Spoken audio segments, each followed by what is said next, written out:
ಎಲ್ಲ ನನ್ನ ಪ್ರೀತಿಯ ಸೆಲೆಬ್ರಿಟಿಗಳಿಗೆ ನಮಸ್ಕಾರ ಹೇಳಲ್ಲ, ಇಲ್ಲ ಥ್ಯಾಂಕ್ಸ್ ಹೇಳಲ್ಲ, ಇಲ್ಲ ಧನ್ಯವಾದ ಹೇಳಿದ್ರು, ಏನೇ ನಾನು ಪದ ಯೂಸ್ ಮಾಡಿದ್ರು ಕೂಡ ತುಂಬ ಕಮ್ಮಿ. ಯಾಕಂದರೆ ನೀವು ತೋರಿಸಿರೋಷ್ಟು ಪ್ರೀತಿ ಅಭಿಮಾನ ಇನ್ಯಾವತ್ತೂ ಅದನ್ನು ಅದು ಯಾವ ಥರ ರಿಟರ್ನ್ ಮಾಡೋದು ನನಗೂ ಗೊತ್ತಾಗಲ್ಲ.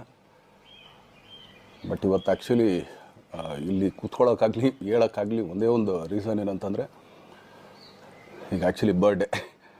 ಯಾಕಂದರೆ ನೀವುಗಳು ತುಂಬ ಆಸೆ ಪಟ್ಟಿದ್ರಿ, ನನಗೂ ತುಂಬಾ ಆಸೆ ಇತ್ತು. ಯಾಕಂದರೆ ಪ್ರತಿಯೊಬ್ಬರನ್ನು ಮೀಟ್ ಮಾಡಿ ಥ್ಯಾಂಕ್ಸ್ ಹೇಳೋಣ ಅಂತೇಳಿ.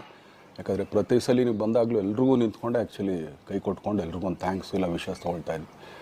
ಬಟ್ ಈ ಸಲ ಒಂದೇ ಒಂದು ಪ್ರಾಬ್ಲಮ್ ಏನಂತಂದರೆ, ಏನೋ ದೊಡ್ಡ ಪ್ರಾಬ್ಲಮ್ ಅಂತ ನಾನು ಹೇಳ್ತಲ್ಲ, ನನ್ನ ಹೆಲ್ತ್ ಇಶ್ಯೂ ಅಷ್ಟೇ, ಇನ್ನೇನೂ ಇಲ್ಲ. ಯಾಕಂದರೆ ನಾನು ತುಂಬ ಹೊತ್ತು ನಿಂತ್ಕೊಳ್ಳೋಕ್ಕಾಗಲ್ಲ. ಯಾಕಂದರೆ ಏನು ಪ್ರಾಬ್ಲಮ್ ಅಂತ ನಿಮ್ಗಳಿಗೂ ತುಂಬ ಚೆನ್ನಾಗಿ ಗೊತ್ತು. ಯಾಕಂದರೆ